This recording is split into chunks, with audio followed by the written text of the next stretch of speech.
Coin du DP. Coin du DP, un canal pour les directeurs de publication de se prononcer sur l'actualité socio-économique, culturelle, sportive et autres, sans oublier la une des journaux. Donc quand je sais que je prends un billet et qu'en amont, on me le refusera, je suis obligé de le refuser sur place. Cela en vaut pour les pièces. Donc il faut que le ministère des Commerçants essaye de passer à une campagne de sensibilisation. On diminue le prix et on laisse chaque conducteur de s'attendre, ce qui fait qu'aujourd'hui, il y a des problèmes entre les chauffeurs et les passagers. Chauffeur, je vais à Goué, mais pardon, je n'ai que 300 francs. Le chauffeur sert la mine. Pour ma part, l'une des grandes menaces qui pèsent sur nos pays, c'est celle du foncier. Et si ce problème n'est pas vite résolu, il pourra un jour nous sauter et provoquer de graves conséquences dans notre pays, surtout à Lomé. Pourquoi c'est maintenant qu'on a dépoussiéré cela pour prendre un décret autour? C'est pas passant cette situation dormante de l'opposition après les dernières élections présidentielles. Ford ne va pas se tirer des balles dans les pattes. Si l'opposition dort, c'est tant mieux pour lui. Je vois par endroits les gens faire de la propriété de façon spontanée, mais je voudrais dire que ce n'est pas suffisant. Par rapport à Lomé, où les gens viendront spécialement, il faut que tous les quartiers de Lomé soient mis au propre. Le Jassement a aussi ce point. À voir de très près, on dirait que c'est contre la moralité. Cette opération de passe-passe où Blaise Compaoré devient ivoirien, dirigé pendant 25 ans. Voilà comment la politique ne cesse de nous présenter des facettes. Mais ici au Togo, c'est que nous avons 10% qui sont tout puissants, qui maintiennent une mafia pas possible et qui soumettent le peuple au joug. Coin du DP, c'est tous les vendredis après le journal de 18h et 22h. Avec rediffusion tous les dimanches à 11h. Mesdames, Messieurs, bonjour. Le Coin du DP, canal pour les directeurs d'application sur Radio Carré Jeune, de faire des analyses sur l'actualité ayant marqué la semaine. Cette semaine, c'est la rédaction du journal Vérité des Peuples qui nous reçoit par l'entremise de son directeur d'application, Alassane Antaro. Alassane Antaro, bonjour. Bonjour Eugène, bonjour à tous les auditeurs et auditrices de Carré Jeune. Voilà. Deuil pour ouvrir le football togolais, le monde sportif togolais. Le parti uni est en deuil. Le président de l'AS Togo Port, Boukpessi Soyaba, n'est plus. Oui, vraiment c'est avec le cœur noué que je l'ai appris aussi comme tout le monde ce matin. Boukpessi est quelqu'un de très influent dans le monde sportif au Togo. Je voudrais quand même dire que vraiment il a marqué son temps et on sait quel rôle Boukpessi a joué pour remonter un peu les pentes dans le domaine sportif. Rappelez-vous quand il était vice-président sous Ameyi, il a joué un rôle déterminant. Non seulement il était aussi le président de l'AS Togo Port. On sait comment, entre-temps, l'AS Togo Port excellait sous sa présidence. Et donc, je saisis cette opportunité pour présenter mes condoléances les plus attristées d'abord au monde footballistique et puis à la famille éplorée. Qu'il repose en paix. C'est un fervent militant donc du Parti uni. Oui, bien sûr. Il faut aussi noter que Boukpessi était quand même un fervent militant. Il a raflé même un siège à l'époque, on se rappelle. Et vraiment, il avait beaucoup d'ambition. Mais la mort, ça a été toujours comme ça. On s'en remet à Dieu. Sinon, on sait quel rôle également il a joué lorsqu'il était tellement un membre influent, même dans son fief, puisque c'est quand même quelqu'un qui a des idées rassembleurs, où il essayait de mobiliser la population en faveur de UNIR, et grâce à lui, dans son fief, UNIR avait eu quand même un certain aura, donc qu'il repose en paix. Voilà. Candidat, l'invité du jour, Alassane Antaro du journal Vérité des Peuples. Vous pouvez donc réécouter cette émission sur YouTube en tapant Radio RCJ-COIN-du-DP. Radio RCJ-COIN-du-DP. Alassane Antaro transformait la gouvernance et l'administration publique au Togo pour la mise en œuvre de l'agenda 2030 pour le développement durable. C'est le thème du séminaire gouvernemental cette semaine. C'est le Premier ministre Selam Klassou qui a dirigé les travaux. Le séminaire gouvernemental s'est tenu cette semaine. Nous l'avons suivi de fond en comble. En fait, le thème choisi pour ce séminaire n'est pas quand même anodin. C'est un thème très ambitieux parce qu'aujourd'hui, on sait, et avec cette histoire de mondialisation, tous les pays africains généralement se mettent en rang de bataille pour pouvoir faire accroître l'économie. Donc aujourd'hui, il faut nécessairement que le gouvernement mène des actions concrètes sur le terrain. Mais je ne voudrais pas trop rentrer dans des détails. Seulement ce que je voudrais, c'est que le gouvernement s'adore trop, puisqu'il n'y a pas assez d'initiatives au niveau du gouvernement. C'est vrai que c'est un thème qui est tellement pertinent, qui appelle un peu le gouvernement à plus d'actions sur le terrain. On a vu des ministres, par exemple, qui sont dans les bureaux, certains ministres même qui viennent rarement au bureau. Ils sont toujours peut-être en mission. Bon, si c'est en mission, je crois que c'est quand même bien parce que c'est dans l'intérêt supérieur de la nation. Mais aujourd'hui, si il faut un séminaire de cette envergure pour amener le gouvernement à plus d'actions, je crois que le Premier ministre et en premier lieu le chef de l'État sont à saluer. Mais plus d'action sur le terrain donnera un petit plus à cette action gouvernementale. Mais l'homme de la rue dit que dans tout ça, c'est le ministre des Sérieux Femmes qui a beaucoup pêché parce que jusqu'alors, les routes sont restées inachevées, notamment celle de Lomé-Fougan où deux entreprises ont eu à faire leur passage, rien n'a été concret. Là-bas, les riverains grognent. On doit revoir cet aspect. Bien sûr, c'est un aspect que nous-mêmes, à Vérité des Peuples, on a toujours critiqué. Tenez un ministre de la République qui se présente devant le peuple, puisque les élus du peuple, c'est bien entendu le peuple en général, puisque c'est le peuple qui a donné une certaine primauté aux élus de légiférer. Un ministre de la République qui se présente devant le Parlement pour dire d'ici à la fin de l'année, le chantier Lomé-Fougan en foin serait livré. Mais quelle ne fut notre surprise? Aujourd'hui, nous sommes en mai. Et 4 mois après, qu'est-ce qui s'est passé? Et puis le chantier n'est pas encore livré. Ce qui est encore grave, ce ministre de la République se pointe encore lorsque Seko BTP n'a pas pu exécuter le boulot. Et ce chantier aujourd'hui est confié à une entreprise chinoise à hauteur de 30 milliards. Et ce ministre-là, avec son premier ministre, se plante avec ses éternels verres fumés devant les caméras de la télévision togolaise. Et le peuple est ébahi de voir ce monsieur qui est toujours là-bas, qui entre-temps n'a pas accompli sa mission et est encore là pour le lancement de ce même chantier confié à une autre entreprise. Donc ça fait un peu froid au dos que aujourd'hui le gouvernement ou bien le Premier ministre ne prenne pas la mesure de la chose pour demander à ce ministre au moins des comptes. Bon, aujourd'hui c'est l'État en général qui est mis en cause parce que lorsque les populations crient un ministre qui vient mentir au peuple.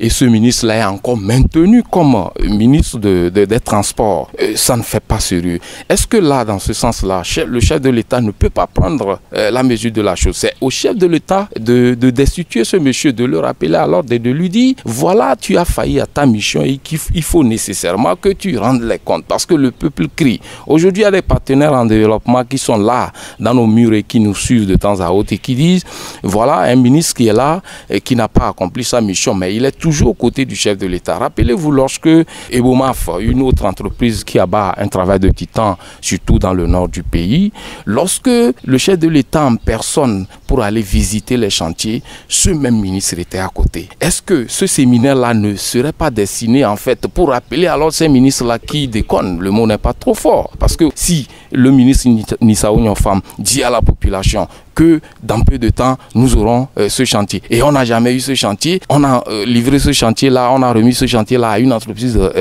chinoise. Il est toujours là, il est ministre d'État et sous le dos du contribuable togolais, il perçoit des sous avec des indemnités hautes. Donc, je crois que le chef de l'État aussi devait prendre la mesure de la chose et de taper du poing sur la table pour dire non, monsieur le ministre, ça va. Et ce n'est pas donc tombé dans les oreilles de sourds. Le chef de l'État certainement doit être à l'écoute.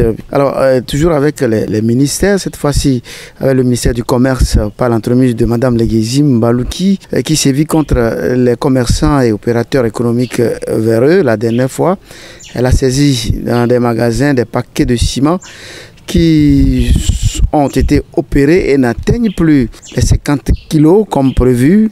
Elle a également brûlé des produits périmés et frelatés.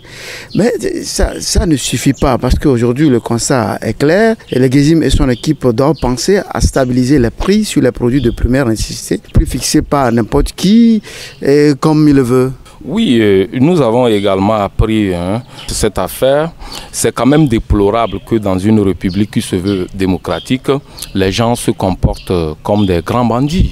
C'est des criminels en fait, parce que on ne peut pas comprendre que l'État qui a la puissance d'exercer sur toute la population, qui a une certaine puissance publique, et des gens de leur propre chef viennent, lorsqu'ils achètent du ciment et dans les magasins maintenant, prennent le luxe maintenant de diminuer la quantité.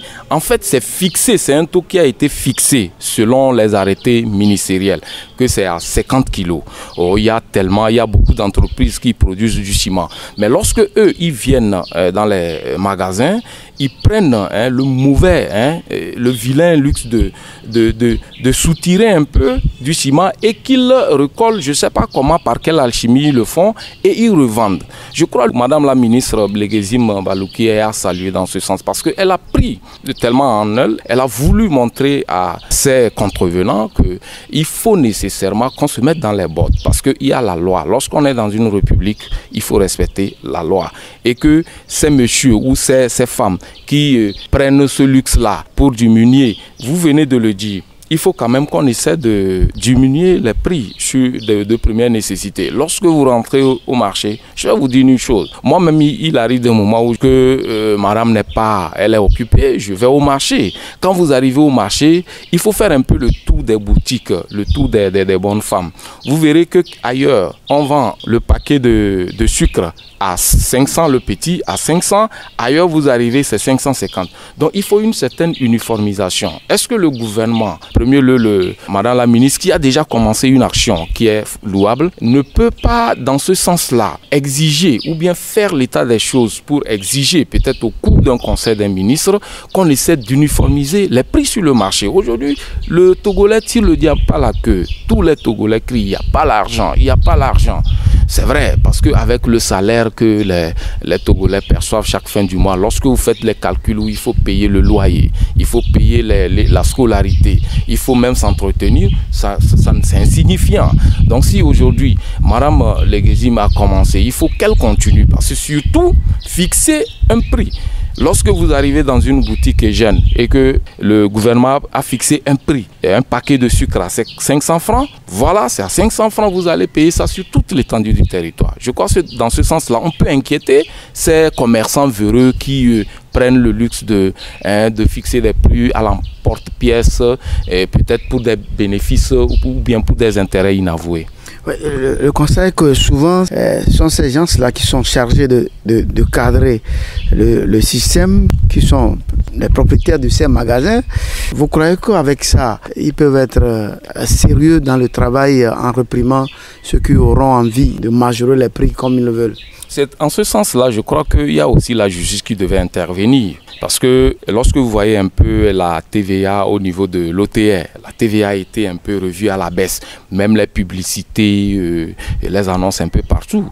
Ça veut dire que, en fait, il y a certains, parce que selon la TVA qui a été réduite par l'OTR, il y a certains produits de première nécessité, par exemple, qui ont été revus à la baisse. Mais qu'est-ce qui se passe? Si ces gens-là chargés de contrôler, ils ont des magasins un peu partout, tout ça là, c'est à l'État ou c'est au gouvernement maintenant d'avoir un œil là-dedans. Parce que si vous êtes chargé de réprimer ou bien vous êtes chargé du contrôle et que vous-même vous trouvez plongé dans cette histoire-là, là il y a péril en la demeure. Et donc c'est au gouvernement maintenant de savoir qui il faut choisir pour les contrôles. C'est vrai, nous sommes dans un pays où tout le monde court vers les intérêts et que ça serait un peu difficile. Mais n'en déplaise, si aujourd'hui le gouvernement prend un arrêté ministériel pour dire que à partir de cet instant, voilà le prix du lait, voilà le prix de la tomate, voilà le prix de... Je crois que tout le monde serait contraint de comprendre que effectivement c'est sur ce prix-là que tout le monde doit marcher. Mais si le gouvernement ne prend pas un arrêté, tenez, lorsque entre-temps on a pris la décision d'augmenter un peu le prix du carburant, vous vous rappelez où il y a eu des mouvements jusqu'à il y a mort d'homme, vous comprenez aisément que entre-temps c'est que le gouvernement voulait maintenant appliquer ce qu'on appelle la vérité des prix. Donc aujourd'hui, si le gouvernement prend la mesure pour fixer les prix au niveau du carburant sur les produits de première nécessité, je crois que il faut nécessairement aussi aller dans ce sens. C'est pour cela d'ailleurs que j'ai lu un peu le confrère Togo Matin qui titrait que malgré les mesures prises par le gouvernement, il y a toujours les prix qui sont en train de dicter les lois. Donc le gouvernement a quand même cette priorité, c'est une préoccupation du peuple togolais et que le gouvernement doit aller dans ce sens-là pour inquiéter, même s'il faut des sanctions. C'est-à-dire que, je prends un exemple, lorsque l'OTR descend dans les boutiques pour taxer les gens, voilà, vous n'avez pas payé ceci, on fait un redressement fiscal. Est-ce que le gouvernement ne peut pas aussi coopter des gens comme ça pour circuler dans les marchés, pour voir à peu près les prix, faire l'état des choses maintenant et on impose. Nous sommes dans un état et que quand vous vivez dans cet état-là, vous êtes contraint quand même à accepter les lois. C'est comme ça se passe partout.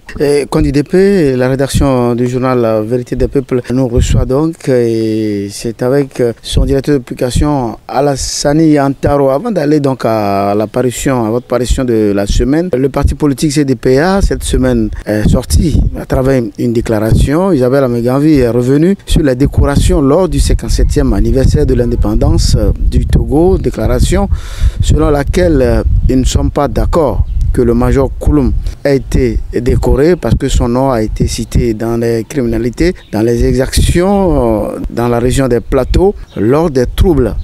Selon les rapports de la CVJR, CDPA pense à Alassane Antaro que c'est une façon d'encourager les présumés auteurs des criminalités dans notre pays. Oui, lorsque le chef de l'État, à l'occasion de 57e anniversaire de l'accession à la souveraineté internationale de notre pays, avait adressé son discours, nous sommes revenus largement sur ce discours-là. Et je me rappelle encore, le chef de l'État avait lancé un appel patriotique à tous les forces vives de la nation à s'ingérer, à s'impliquer davantage parce que avec le problème de la mondialisation, ce n'est pas seulement au gouvernement de pouvoir relever les défis. Mais les critiques fusent toujours, puisque en marge du défilé ou en marge de cette célébration, il y a eu des gens qui ont été décorés. Il y en a plein qui ont été décorés. Pourquoi c'est toujours le major Kouloum qui revient toujours sur le tapis? Même cette semaine, il y a certains confrères qui ont titré comme quoi le monsieur, il n'est pas blanc comme neige, mais pourquoi il faut le décorer? Est-ce que ce n'est pas une façon de, je ne sais pas, une façon d'encourager l'impunité? Parce que tout le monde sait quel rôle négatif le major là a joué au niveau des plateaux lors des joutes électorales, je crois, en 2005. Si le chef de l'État a décoré ce monsieur, c'est que il y a peut-être une raison que peut-être nous ne savons pas. Voyez-vous, on a décoré le ministre Agarazi. Les gens ont crié, comme quoi aujourd'hui l'agriculture, machin, il y a des problèmes, il y a des gens qui ne mangent pas à leur faim. Mais ce que les gens oublient dans ce sens-là, c'est qu'entre-temps, avec le Punyaza, le ministre Agarazi a fait des efforts sensibles. L'agriculture togolaise contribue à près de... Enfin, à un taux tellement élevé à l'économie nationale. Ça, c'est un cas. Lorsqu'on a décoré, par exemple, le ministre Yark, les gens ont applaudi parce qu'on sait comment il descend sur le terrain, il est toujours aux côtés des populations. Lorsqu'il y a un couac. Il est toujours là pour annoncer, il fait des communiqués pour consoler la population, pour appeler alors la population et autres. Donc, lui, ça ne cause pas de problème. Il y en a tant d'autres. Anaté Kouméalo, par exemple, les gens ont critiqué également. Pourquoi Anaté Kouméalo? Mais ce que les gens ont oublié, lorsque vous voyez un peu à Palimé ce qui s'est passé avec les états généraux de la presse, elle a joué un rôle. Aujourd'hui, il y a le financement des artistes et autres, tout ça là, c'est elle. Mais pour Major Kouloum, pourquoi on critique toujours? C'est parce que ce monsieur-là vraiment traîne des casseroles. Pourquoi le chef de l'État l'a décoré? C'est ce que nous devons ensemble chercher. Moi, je suis d'accord que les gens critiquent ce monsieur. Mais je crois, avant qu'on ne décore une personne selon le système protocolaire, il y a des enquêtes qui se font. Il y a quand même des critères avant la décoration. Mais pour Major Kouloum, c'est quand même, nous sommes quand même tombés. Moi, personnellement, je suis quand même tombé d'un nu. Mais ce que nous devons faire, parce qu'il faut s'épargner un peu des commentaires et aller à la nouvelle. Peut-être il y a quelque chose. Le chef de l'État ne peut pas décorer une personne comme ça. Donc je ne veux pas, à mon humble avis, rentrer dans les détails inutiles puisque je n'ai pas l'information crédible qui puisse dire que voilà, le monsieur là a été décoré parce qu'il ne méritait pas tout ça. Mais seulement ce que je retiens, on sait que son nom a été cité, même pas des rapports au moment des joutes électorales, comme quoi il a joué un rôle négatif. Et candidat Alassane Antaro, directeur de publication du journal La Vérité des Peuples, avant la une de votre parution, le Ashkroun est à sa phase de sensibilisation en vue de démarrer la première phase, disons, des réparations. Oui, il y a une mission, une délégation, une forte délégation du Ashkroun qui était dans les savanes. Et ils ont essayé de sensibiliser. Ils sont en sensibilisation d'ailleurs. Ils sont à Lomé ce jeudi pour sensibiliser la population. Je crois que l'étape de Lomé est une étape très importante. Pourquoi je le dis? On sait comment ça s'est passé ici dans les années 2005 avec l'élection présidentielle où bon, il y a eu des rapports comme ci, par-ci, par-là.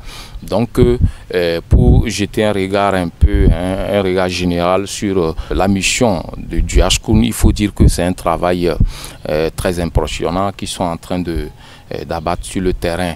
Bon, au niveau des savanes, selon ce que nous avons appris, la population est sortie avec les chefs traditionnels qui étaient là, les personnalités du milieu pour accueillir cette délégation. Je crois que la sensibilisation passe bien, mais au niveau de plateau ouest également, mais là j'aurais appris qu'il y a eu des réserves. Il y a des gens qui étaient un peu dès le début réticents et par rapport à ce Major Kouloum dont on parlait. Il y a eu des violences par-ci par-là. C'est d'ailleurs pour cela qu'entre-temps vous vous rappelez que le chef de l'État, lorsqu'il est allé là-bas, il a dit plus jamais ça. Et je crois qu'aujourd'hui, cette étape-là est à saluer. Il faut toujours sensibiliser la population. Mais un point qu'il faut relever, au moment où il y a eu de ces troupes de 58 jusqu'en 2005, mais c'est en 2005 qui est tellement important puisque lorsque vous voyez un peu les victimes, ils sont un peu, le nombre est considérable par rapport à d'autres époques. Donc ce que moi je voulais dire, c'est qu'il faut que celui qui a commis le crime accepte de demander pardon et que celui qui a subi la victime aussi essaie de comprendre et d'accepter le pardon. C'est dans ce sens-là que le Ashkroun peut accomplir cette mission. S'il n'y a pas le pardon, je crois qu'il faut mettre en exergue le pardon. Sans pardon, je ne suis pas sûr que la mission-là puisse aboutir. Mais déjà, il faut dire que ceux qui dirigent les délégations pour sensibiliser la population, ce n'est pas quand même des gens de rien du tout. Quand vous prenez par exemple Wiyao Evalo, c'est un monsieur qui a assez d'expérience en la matière, qui fait quand même l'aura. Donc je suis sûr que dans ce sens-là, il pourra quand même apaiser, parce qu'il faut un apaisement. Mais maintenant, ce que moi je voulais demander à cette délégation-là, que lors de ces sensibilisations, il faut à tout prix enseigner la population comme quoi, sensibiliser la population comme quoi, il y a ce qu'on appelle l'acte de non-répétition. Parce que ça s'est passé. Il ne faut pas que ça se répète. Si ça se répétait, voilà. Donc c'est une justice transitionnelle qui est un peu difficile. Nous saluons un peu le chef de l'État en personne puisqu'il a fallu quand même qu'il donne son aval. Il a fallu qu'il prenne la mesure de la chose pour créer ces institutions-là. Et aujourd'hui, je suis sûr que le tissu social qui est déchiré depuis des années les gens vont pouvoir quand même se pardonner. Voilà. Et faisons taire donc nos ethnies pour un développement durable de notre cher pays, le Togo. C'est ça l'essentiel, puisque du nord au sud, de l'est à l'ouest, nous sommes condamnés à vivre ensemble pour le meilleur de nous-mêmes. La parution de cette semaine, Vérité des peuples à la une, nous voyons deuxième édition de la semaine de l'intégration africaine qui se déroule donc les 22-24 mai prochains à Lomé. Et interview également de Anaté Kouméalo, directrice intérimaire de l'intégration, la redynamisation du secteur du tourisme au Togo. À lire donc à la page 6 le rapport annuel de la HAC sur les médias. Interview donc de Pitan Tchala également à lire dans Vérité des peuples et le Togo, le Bénin se mettent en synergie pour une sécurité conjointe. Là, c'est le ministre Yark. Alors, Antaro, deuxième édition de la semaine d'intégration, week-end les 22 et 24 mai prochains. En fait, la semaine de l'intégration, en fait, c'est un cadre où les Togolais et les Africains vivant au Togo peuvent se retrouver dans un cadre où il faut discuter de l'intégration. Parce que cette intégration, c'est en fait quoi? Nous avons essayé d'expliquer cela dans notre journal. L'intégration suppose qu'il faut lever les barrières douanières et autres entre les pays voisins ou non. Et que cette intégration a été prônée. Et c'est selon l'agenda 2063 de l'UA qui prône cela. Donc aujourd'hui, le Togo qui se prépare pour organiser les 22 et 24 mai prochains cette journée se situe dans le cadre de pouvoir j'ai ambitionné une certaine harmonie entre les peuples, puisque vous savez qu'il y a plusieurs nationalités dans ce pays. Donc il y a au programme des conférences sur des thématiques. Il y aura aussi une certaine projection télévisée sur l'OUA jusqu'au sommet de Lomé. Il y aura aussi des curricula de formation universitaire. Donc l'objectif que vise en fait une telle rencontre, c'est de pouvoir vulgariser l'agenda 2063. C'est de pouvoir également amener les populations africaines qui vivent au Togo ici à pouvoir entreprendre des activités commerciales sans toutefois être inquiétés. Donc il y aura aussi également des danses traditionnelles, des arts oratoires prévus à cet effet, et ça serait l'apothéose. Donc Madame Anaté Kouméalo, dans cette interview qu'elle nous a accordée, elle a expliqué que c'est l'initiative du gouvernement togolais et c'est un cadre aussi d'échange entre les peuples. Elle a aussi expliqué combien il est nécessaire pour les étrangers vivant au Togo de pouvoir se sentir heureux ici. Elle est aussi revenue sur la précédente édition qui a été une réussite brillante. Donc l'intégration aussi, aujourd'hui, il faut comprendre qu'avec la mondialisation qui frappe à nos portes, aucun pays ne peut rester en marge et que c'est dans ce sens-là que le ministère des Affaires étrangères est en train de s'investir sérieusement pour amener les peuples africains à pouvoir comprendre que l'intégration, c'est un mobile, c'est un facteur déterminant pour le développement. Avant d'aller donc au tourisme, au Yaovi Atibé Iou, qui est nommé tout récemment, veut redynamiser. Le rapport de la HAC sur les médias, vous écrivez Pitan Tchala s'engage pour la redynamisation de la presse togolaise.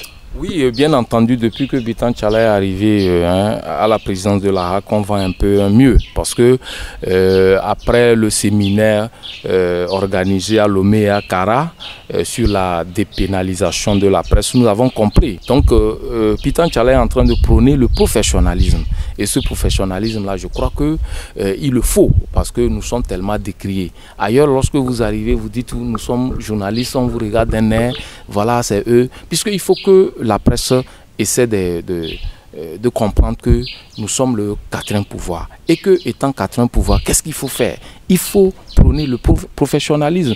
Aujourd'hui, Pitan Tchala est il est déterminé à amener la presse à comprendre qu'il y a un code de la presse qu'il faut respecter.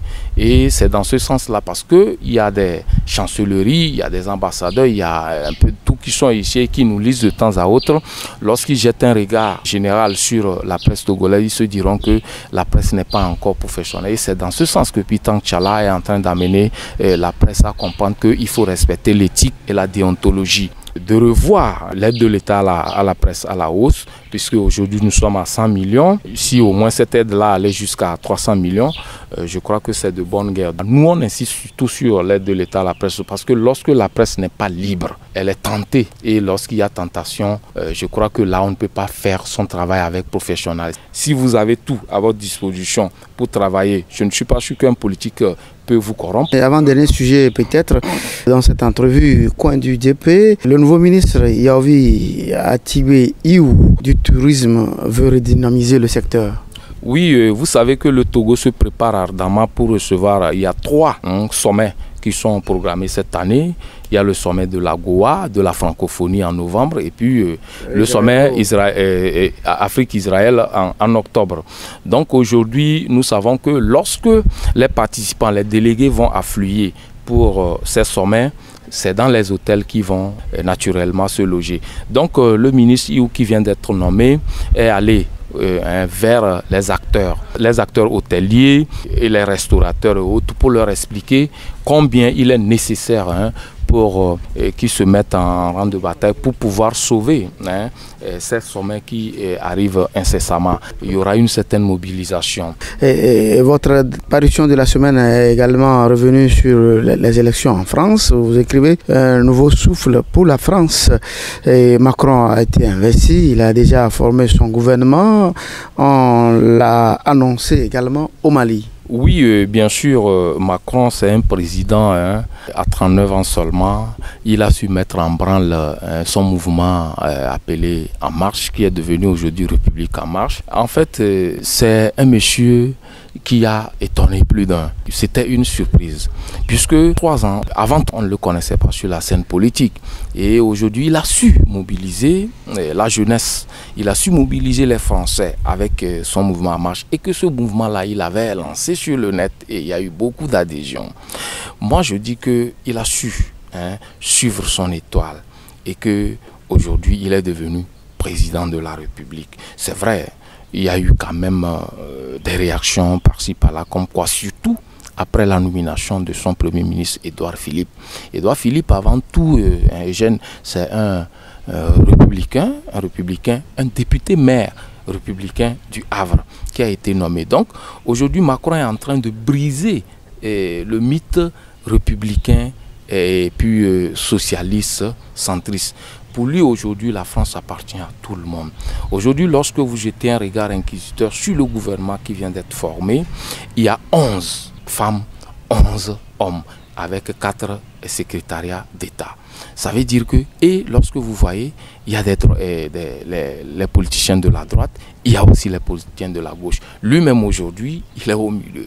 Donc, il veut une autre façon de gouverner en France. Mais c'est vrai que Mélenchon, par exemple, est en train de critiquer vertement ce monsieur, parce que pour lui, Macron est en train d'annexer la droite. Bon. Il y a aussi Marine Le Pen qui dit que non, c'est comme Macron est en train de ressusciter l'UMP. L'UMP à l'époque sous Chirac et autres qui a été maintenant refondé et nommé républicain. Donc tout ce que la question que nous nous sommes posée, est-ce que ça serait un nouveau souffle pour la France? Parce qu'aujourd'hui, le gouvernement est cosmopolite, donc ça serait peut-être de nouveaux horizons pour la France. Mais seulement, nous nous sommes posé aussi la question, est-ce que l'arrivée de Macron à la tête de la France marque la fin de la France-Afrique, cette fameuse France-Afrique? Je crois que non. Aujourd'hui, vous venez de le dire, il a annoncé son déplacement au Mali où il devait aller visiter ses compatriotes qui sont là-bas pour le maintien de la paix. Je suis sûr que Macron va toujours surfer dans ce sens-là et continuer sur les traces de ses prédécesseurs. Mais seulement tout ce que nous voulons, il est très jeune, qu'il insuffle une certaine dynamique à la France. Alassane Antaro, merci donc de nous accepter. En quelques mots, la citoyenneté à l'endroit de nos auditeurs. Oui, et s'il y a la citoyenneté, c'est que je voudrais sérieusement parler des feux tricolores. Parce qu'aujourd'hui, lorsque vous rentrez dans la circulation, vous allez vous rendre à l'évidence que vraiment les Togolais ne respectent pas les feux tricolores. C'est déplorable. Et c'est pour cela qu'il y a des accidents par-ci par-là. Donc je lance un appel pressant à mes concitoyens. Les feux tricolores sont faits pour être respectés. Souvent, ils sont tellement pressés et dans un méli-mélo indescriptible, ils se ramassent, il y a des accidents, il y a des morts. Lorsque le ministère de la Sécurité a fait l'état des accidents, vous voyez un peu, c'est déplorable. Parfois, c'est des jeunes qui meurent comme ça gratuitement. Il faut que le Togolais essaie de mettre au-dessus de tout une certaine citoyenneté pour respecter les feux tricolores. Bien des choses donc à toute la rédaction du journal Vérité des Peuples et bon week-end. Merci beaucoup et merci à tous les auditeurs et auditrices de Carré Jeune. Merci beaucoup. Et ainsi s'achève le numéro CONUDP de ce vendredi et c'était la rédaction du journal Vérité des Peuples qui nous a reçu. Son directeur de publication, c'est bel et bien Alassani Antaro. Moi je suis Eugène Bamazé. Merci donc une fois pour la fidélité d'écoute. Rendez-vous vendredi prochain avec un autre directeur de publication de la place. Au revoir. Station de la place. Au revoir. Station de la place. Au revoir. Station de la place. Au revoir. C'était Coin du DP. Coin du DP, un canal pour les directeurs de publication de se prononcer sur l'actualité socio-économique, culturelle, sportive et autres, sans oublier la une des journaux. Je pense que c'est des gamineries qu'ils doivent arrêter et que lorsqu'on leur offre un cadre de discussion, ils doivent saisir l'occasion pour aller exprimer leurs idées. Qu'on demande à ceux qui ont mis la main dans l'argent du pays, qu'ils remboursent. Si tous ceux qui ont volé le pays là, cette minorité a donc parlé chaque fois le chef de l'État, si on arrive à faire en sorte que cette minorité et tous ceux qui continuent de piller ce pays à rembourser l'argent qu'ils ont pillé, qu'on n'aura plus à aller emprunter chaque jour de l'argent. Pour le moment, faisons un pas, la limitation de mandat et le mot de scrutin. Et vous n'êtes pas sans savoir, ce qui a encore braqué les gens, c'est la sortie de Maganawe Florent qui a dit que l'APG est déjà caduque. Bonne opportunité offerte une fois encore à l'Afrique.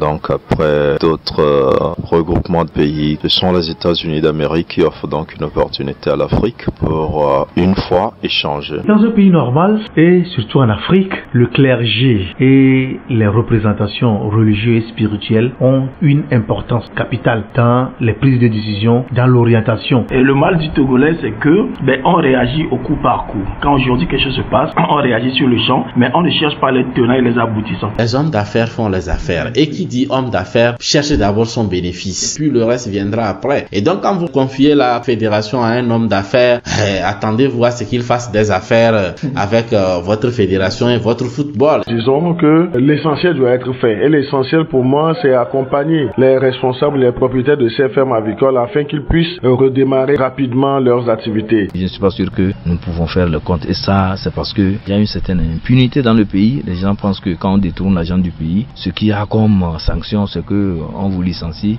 Coin du DP, c'est tous les vendredis après le journal de 18h et 22h. Avec rediffusion tous les dimanches à 11h.